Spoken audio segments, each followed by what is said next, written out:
So once again, the forecast, we should stick with the low 90s. I don't think we're going to warm up any more today due to that increase in cloud coverage. But winds are blowing out of the southwest. They will switch to the southwest once those storms get a little bit closer, and of course an increase in cloud coverage as well. So once again, your forecast highs for this afternoon.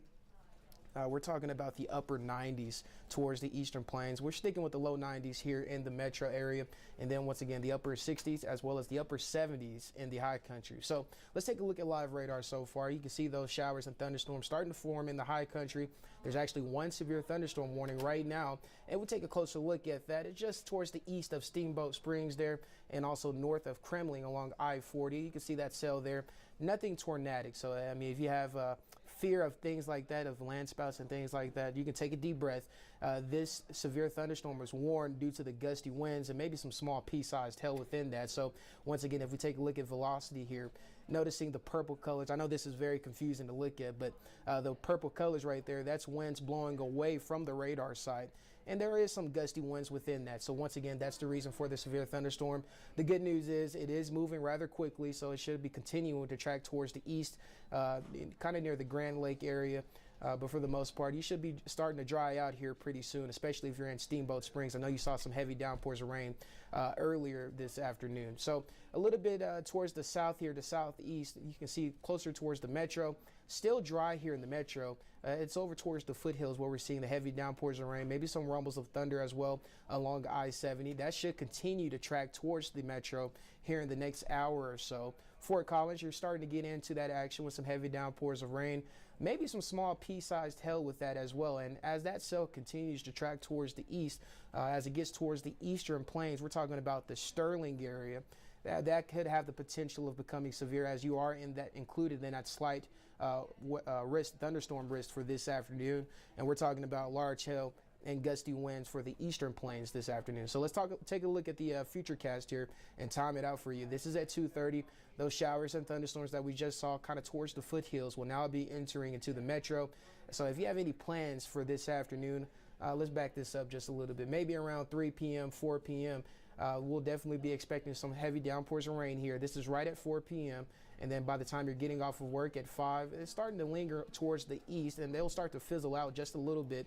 I do believe that any outdoor plans that you have today, you will be able to get through it, but occasionally you'll see some gusty winds and some heavy downpours of rain. So the best times for here in the metro will be from 2 p.m. lasting really till about, I want to say for the metro, 5 p.m., 7 p.m. if you're including the eastern plains there. But once again, these storms, you have the potential of seeing severe weather. But when we say severe, we're talking about just those gusty winds. It's something that we call Virgo. We're so warm today, 91 degrees currently. And so a lot of times those thunderstorms will kind of collapse just a little bit, and you'll get some gusty winds at the surface. So that's kind of what we're expecting, at least here in the metro towards the eastern plains. Once again, we are expecting maybe the potential for large hail and gusty winds in those locations. So once again, here's a closer look here in the Front Range and also the foothills in the metro. You can see this is at 2:30, right? A cell right over the metro here along I-25, along the I-25 corridor, all the way down towards Douglas County and even Elbert County. And that's going to continue. It's going to be very isolated in nature. I mean, if you're in the metro and say you're in the Rhino area, yeah, you probably could see nothing at all. But then just a little bit, if you drive down a little bit towards Lodo or things like that, that's where you could see the rain. So these are going to be very isolated in nature, kind of popcorn storms.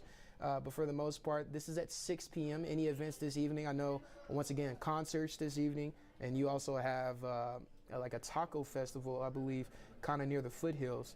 6 p.m. we're dry, but then we could see maybe another wave of showers and thunderstorms as we head until around 7 p.m. But they'll be really fairly brief and fast moving as well. So that's right at 8 p.m. Noticing in Boulder, Broomfield, it's just a heavy downpouring rain right there. But watch how fast it moves out.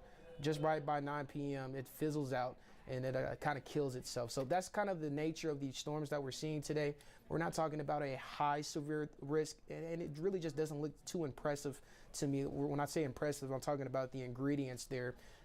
You know, there's like kind of a lack of moisture, and that's always our lacking ingredient for the state of Colorado. There is a little bit more moisture kind of towards the northeastern plains, and that's the reason for the level 2 risk in those areas, once again, including Sterling, kind of by the Fort Morgan areas. So just be a heads up. I mean, if I were you and I was out there in those areas, I would just go ahead and park the car in the garage or under some cover if you don't have a garage, just to protect your car so you don't have to worry about that hassle.